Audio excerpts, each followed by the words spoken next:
Good evening. It is June 9th, somewhere around there, 2020.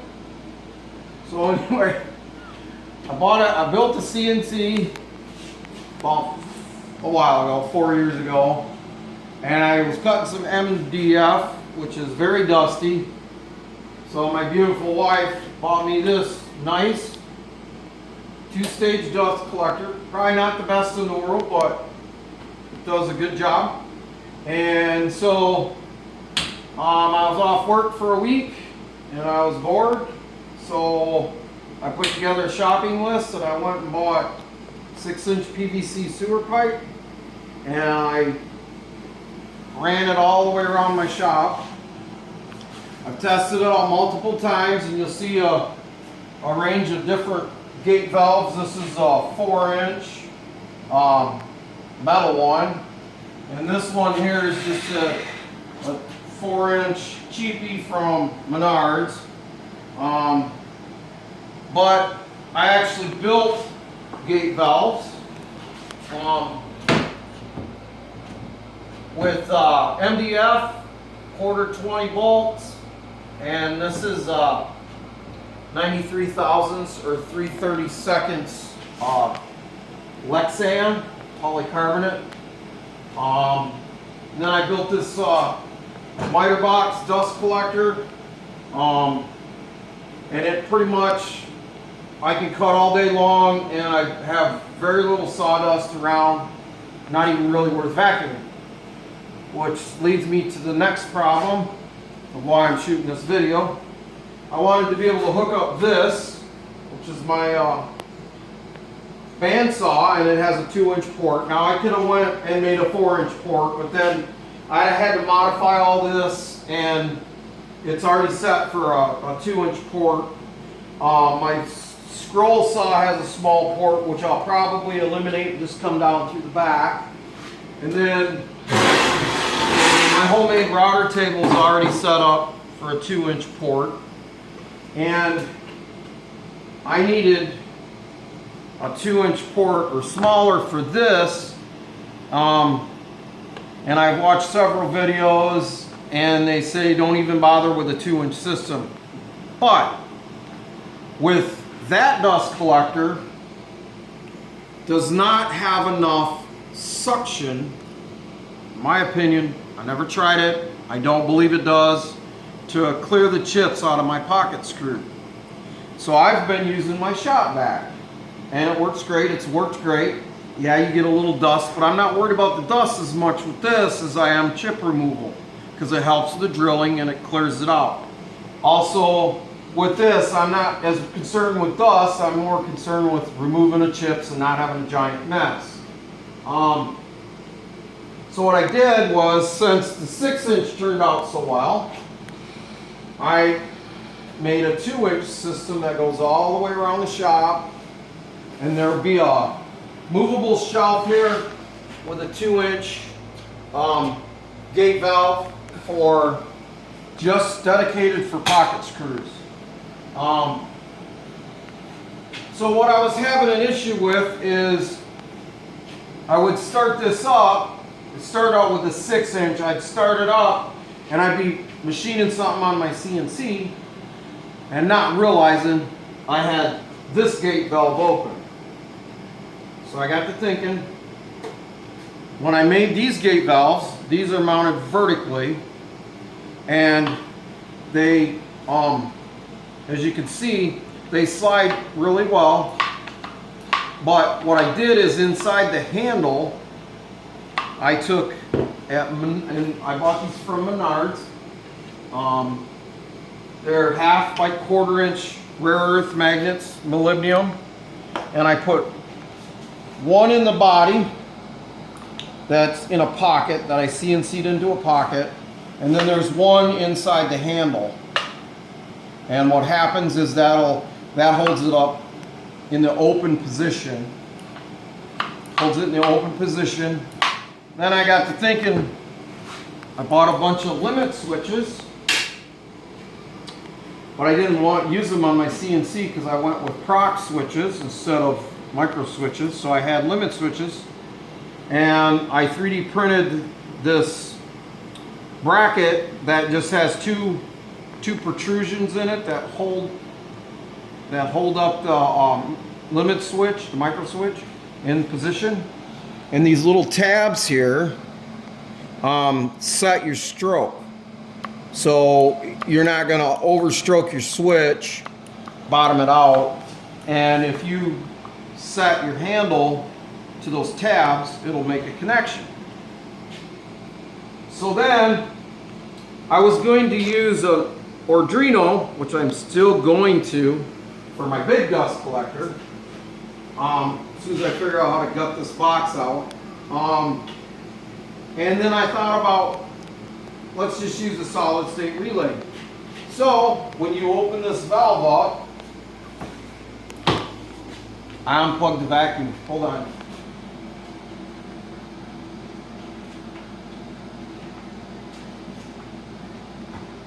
Alright. So it always helps when your vacuum's plugged in. So when you open this valve up, it turns on. Now, one thing that does, and I got a valve over here, and that's going to be for my sander. One thing that having these all on limit switches does is it not only gives you the ability to turn the vacuum cleaner on, but if your vacuum cleaner won't shut off, you got a gate valve open. So then that eliminates the problem of machining and not having suction where you need it. And then another valve. So let's get into the wiring. You can see I don't like it. It looks sloppy to me, but I bought 18 gauge. It's called bell wire. And it comes in, I bought this at Menards, about a 50-foot roll, and two 50-foot rolls and a 25-foot roll. It's 18.2. The reason I don't like it is because it's solid. It's hard to bend and work with. So that leads us to the wiring. I'll unplug the vacuum cleaner. So there's 110 volts in here, enough to shock you, and it'll hurt the entire time that you're dying. So, you know, so just be extremely careful. You should probably get some advice on wiring this. So on the bottom here, this is all low voltage. These are terminal blocks, and they're about $4 a piece. You buy them from AlliedElectronics.com. And then I got a little DIN rail on the bottom, and it's put in a 4x4 by 2 1/8 junction box. I kind of screwed up this supply wire. I have to disconnect it and redo it. I didn't have time for that. And you'll notice everything is grounded, and it's all grounds are important. So this is all low voltage, and it comes up here, and then you see there's a low voltage wire that goes up to this box, and it connects this switch, which this switch is no more than a 110 switch, but it's acting the same way as a micro switch. All it's doing is making a circuit. So when this makes a circuit, when any of these switches make a circuit, I got a 5-volt. This is a Pantech. It's from one of my phones from like 15 years ago. What it does is it makes a circuit, and then it sends 5 volts of electricity to these bottom terminals. Now these bottom terminals are 3 to 32 volts DC, and the top's rated 24 to 380 volts AC, and it's 25 amps. Now in my research, I've read multiple reviews on how people got these and they worked for a week and then they no longer function. I don't know that this is 100% factual, but in all of the research, and even the ones that you see on AlliedElectric.com for 60, 70, 80 bucks each, there's a curve, and if you look at the curve or the graph in the specifications for the solid state relay, not this one, but a solid state relay, there's 3 curves. One curve shows one type of heat sink, another curve shows another type of heat sink, and then the third curve is no heat sink. So on say like a 30 amp relay with no heat sink, it will only function at 5 amps. Well, this vacuum cleaner is 12 amps. So that could be one reason that you get them, you don't put a heat sink on them and they burn out or they fail, they stop functioning.